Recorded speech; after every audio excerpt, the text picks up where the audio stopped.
Sebenarnya kalau boleh jujur ya, jujur dari hati saya yang paling dalam, orang agnostik atau orang ateis itu justru lebih bertuhan daripada orang yang beragama, saya melihatnya, terutama yang ada di Indonesia.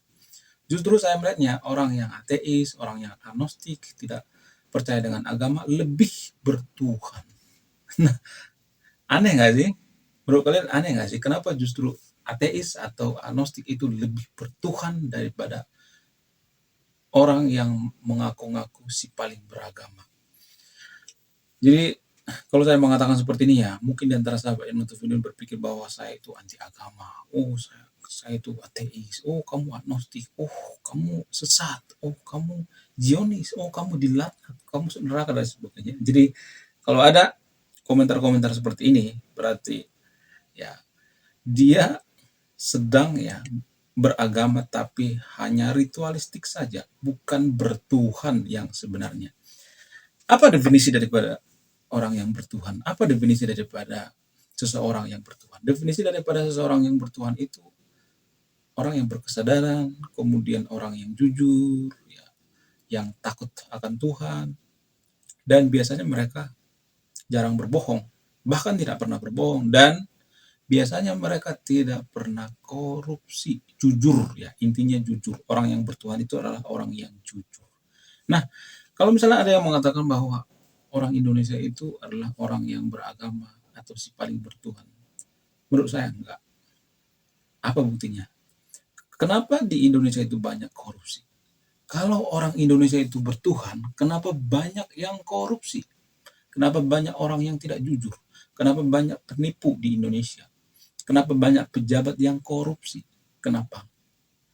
Justru orang Indonesia itu adalah orang yang ateis yang sebenarnya. Jadi seringkali kita mengata-ngatain negara lain atau orang lain ateis. Ya, kita sendiri nggak sadar bahwa kita itu sebenarnya ateis. Ya, kalau kita bertuhan, beragama, nggak mungkin ada penipu di Indonesia. Ya, kalaupun ada persentasenya jangan banyak deh ya, sedikit paling ya. Ya, pasti ada ya, setiap negara itu pasti ada yang namanya orang yang tidak jujur. Tapi persentasenya saya melihatnya di Indonesia itu hampir 60% warga Indonesia itu tidak jujur, tidak bisa dipercaya. Justru karena kita tidak bisa dipercaya, maka banyak korupsi, maka kita tidak maju. Itu inti permasalahan daripada Indonesia sebenarnya kalau boleh jujur. Tapi orang Indonesia itu kan nggak suka orang yang jujur, maka saya akan dihujat kalau saya mengatakan seperti ini. Ya, kalau boleh jujur, kita itu sebenarnya bukan orang yang beragama, bukan orang yang bertuhan. Kita itu sebenarnya tidak beragama. Kita itu hanya menjunjung tinggi yang namanya ritualistik. Ya, jadi kalau saya perhatikan menurut data ya, justru negara-negara yang mengatakan dirinya tidak peduli dengan agama seperti Swiss, Finlandia, Norwegia, negara-negara Skandinavia, mereka tidak peduli agama, mereka hanya Kristen KTP. Ya. Ke gereja mereka paling sekali 5 tahun atau sekali setahun doang. Ya. Hanya memperingati hari Natal doang, ya, hari kelahiran Yesus doang. Pada faktanya mereka tidak benar-benar beragama. Ya, justru anehnya mereka lebih humanisme. Ya, justru ya umat Muslim banyak mencari suaka di sana, bergantung pada negara-negara Skandinavia, ya, negara-negara di Eropa. Jadi itu salah satu bukti bahwa di negara Eropa itu adalah negara yang maju, makmur, ya, aman. Ya. Kalau nggak maju, nggak makmur dan aman, kenapa umat Muslim banyak yang mencari suaka di sana ya? Jadi itu jawaban yang paling masuk akal. Kemudian ya, kalau saya perhatikan ya, kita itu sebenarnya tidak benar-benar beragama, enggak. Lalu apa agama yang kita anut sehari-hari itu? Itu semacam tradisi-tradisi masa lalu. Jadi berdasarkan antropologi, ya, karena channel ini banyak membahas tentang antropologi ya. Berdasarkan antropologi, agama itu hanya kenangan-kenangan masa lalu, budaya-budaya masa lalu, tradisi-tradisi masa lalu. Tuhan tidak pernah menciptakan agama. Ya, agama itu semacam warisan, guys. Hanya semacam warisan. Gak percaya? Gini guys ya, logikanya gini. Kalau kita lahir di negara yang mayoritas Kristen misalnya, di Brazil misalnya, maka bisa aja kita beragama Kristen. Kalau kita lahirnya di negara mayoritas Islam misalnya, bisa aja kita beragama Islam. Kalau kita lahirnya di mayoritas orang yang tidak beragama misalnya ateis, bisa aja kita ateis dan lain sebagainya. Jadi ada kemungkinan-kemungkinan kenapa kita beragama sekarang. Jadi pada intinya kita beragama secara warisan. Nah, yang jadi pertanyaan, kalau agama itu hanya sekedar budaya, warisan masa lalu, apakah di masa depan agama akan punah? Apakah di masa depan orang-orang tidak percaya dengan agama lagi? Kemudian kenapa ya? Anehnya justru orang yang mengaku dirinya tidak peduli dengan agama, ateis, agnostik dan lain sebagainya, mereka lebih jujur, lebih bersih daripada korupsi. Ini berdasarkan data ya. Negara yang paling bersih dari korupsi itu 10 negara yang paling bersih dari korupsi, yang anti korupsi itu justru negara-negara yang tidak peduli dengan agama. Namun justru kebalikannya, negara yang si paling beragama, si paling religius dan sebagainya, mereka lebih brutal dalam korupsi, lebih banyak penipu, lebih banyak orang yang tidak jujur dan sebagainya. Apa permasalahannya? Kenapa bisa seperti itu? Langsung saja kita ke pembahasannya.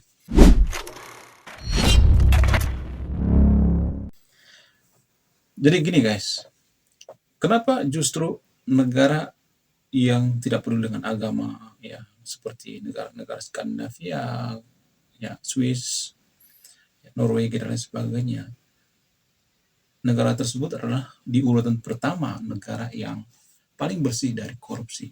Nah, yang jadi pertanyaan, kenapa bisa seperti itu? Kenapa justru orang Indonesia itu ya ibadah nggak pernah ketinggalan, ya sholat, ya, ke gereja dan sebagainya, sangat rajin berdoa dan sebagainya, sangat rajin melakukan ritual-ritual ibadah. Kenapa justru korupsi di Indonesia itu sangat-sangat banyak ya, sangat-sangat pesat ya, bahkan ya pejabat sudah disumpah menggunakan Al-Quran. Nggak semuanya tapi ya, saya tidak mengeneralisasi semuanya, tapi pada umumnya ya pejabat di Indonesia itu suka korupsi kok. Nggak semuanya tapi pada umumnya suka korupsi. Dan tidak hanya pejabatnya, masyarakat Indonesia juga suka korupsi.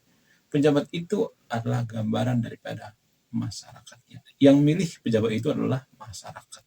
Jadi kalau pemerintah suatu negara itu bobrok, korupsi dan sebagainya, maka masyarakatnya juga rata-rata seperti itu. Nah, yang jadi pertanyaan, kenapa justru ya sudah disumpah menggunakan Al-Quran, bahkan Al-Quran juga, pengadaan Al-Quran juga dikorupsi dan lain sebagainya. Justru kalau disumpah menggunakan kitab suci itu kan harusnya takut dengan korupsi dan lain sebagainya, tapi mereka nggak takut dengan Al-Quran ataupun kitab suci, enggak. Mereka nggak takut ya, mereka tetap korupsi. Apa yang jadi permasalahan? Permasalahannya adalah justru agama di Indonesia itu dijadikan semacam tameng ya, atau topeng ya, atau alat legitimasi untuk berbohong. Contoh misalnya, jadi kalau misalnya nih ada seseorang dituduh mencuri misalnya atau berbohong misalnya, enggak, saya enggak mencuri, sumpah demi Allah, sumpah sing demi Allah. Orang Indonesia kan sangat suka ya mengatakan seperti ketika dituduh ya. Dan biasanya kalau saya perhatikan orang yang cepat bersumpah, bukan saya yang nuduh, yang ngambil sumpah ya. Orang yang sering bersumpah itu adalah orang yang suka bohong biasanya. Kenapa dia harus sumpah-sumpah segala? Untuk menutupi kebohongannya ya. Kalau dia jujur ngapain dia pakai sumpah-sumpah segala? Ya santai aja ya, biasa aja gitu. Ya biasanya orang Indonesia kan sangat susah, senang yang ngomong seperti itu. Oh, saya bukan pelakunya, ya demi Allah, bukan saya pelakunya, bukan. Jadi sangat suka menggunakan nama Allah, nama-nama Allah, bawa-bawa agama. Jadi kenapa bisa seperti itu? Ya untuk menutupi topengnya. Jadi negara atau orang yang tidak berkesadaran itu nggak bisa dikasih agama sebenarnya, nggak bisa.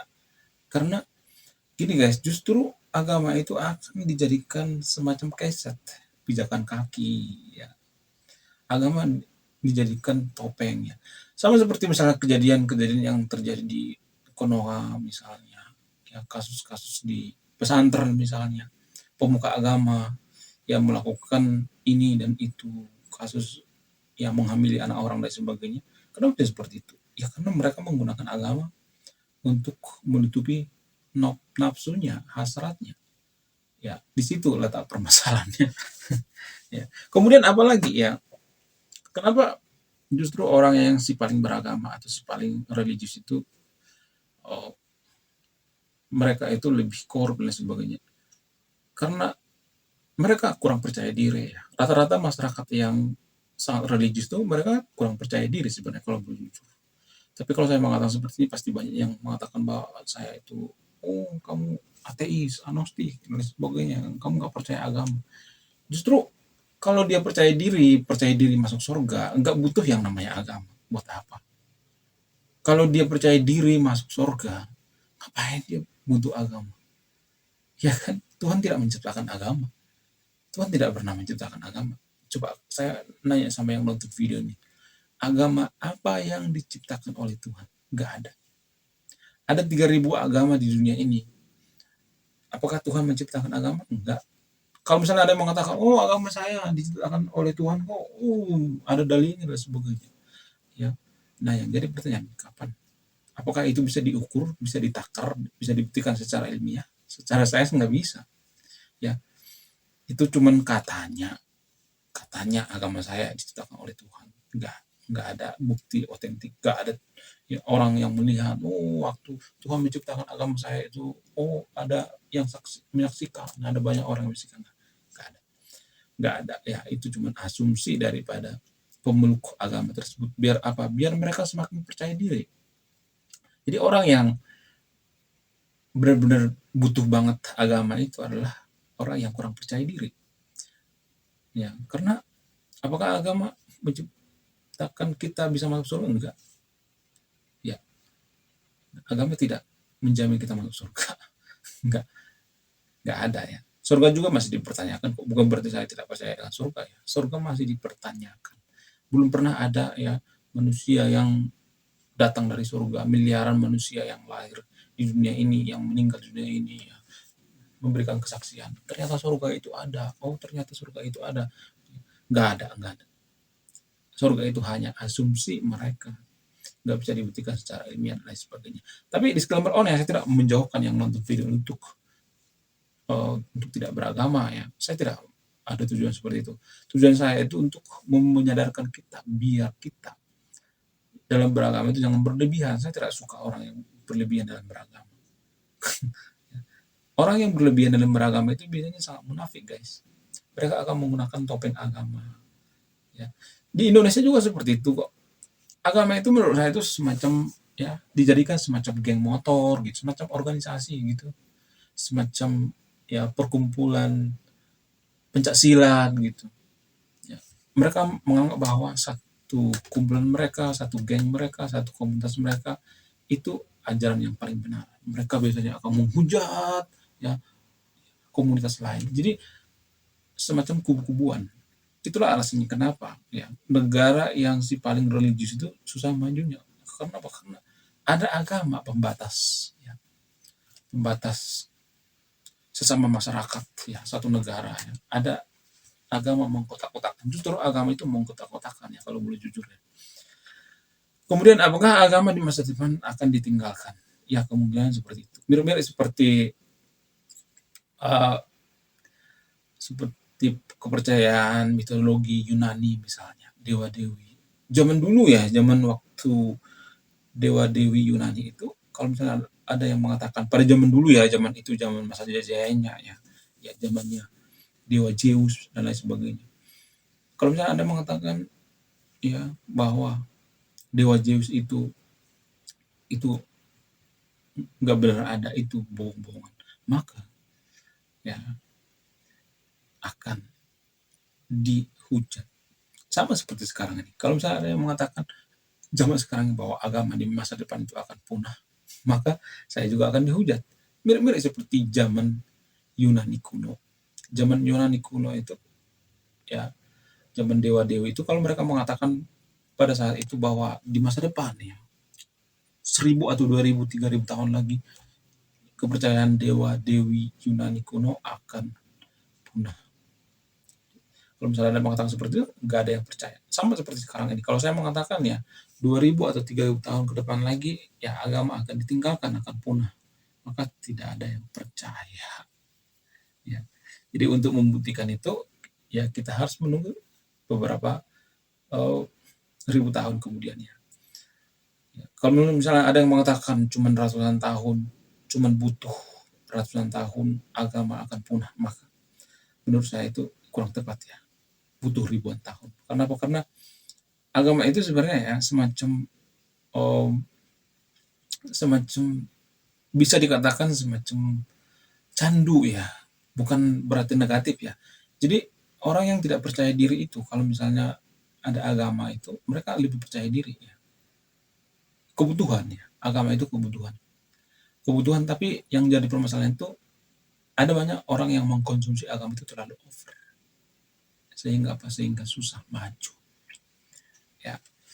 Apakah di masa depan akan banyak orang yang meragukan Tuhan? Zaman sekarang juga sebenarnya sudah banyak kok yang meragukan Tuhan. Apakah Tuhan itu ada? Karena apa? Karena banyak kok perangnya. Perang yang mengatasnamakan agama. Ya, membubarkan paksa rumah ibadah orang lain, meniakan nama Tuhan ya. Demi Tuhan. Mereka membubarkan ya, orang lagi ibadah, mempersekusi. Jadi orang-orang sudah mulai meragukan. Tapi di sekamar orang saya tidak menyuruh yang nonton video untuk meragukan Tuhan ya. Saya tidak menyuruh seperti itu. Ya tapi mungkin di masa depan agama Tuhan itu akan ya lambat laun akan ditinggalkan. Apakah kita akan sedih? Ya kalau misalnya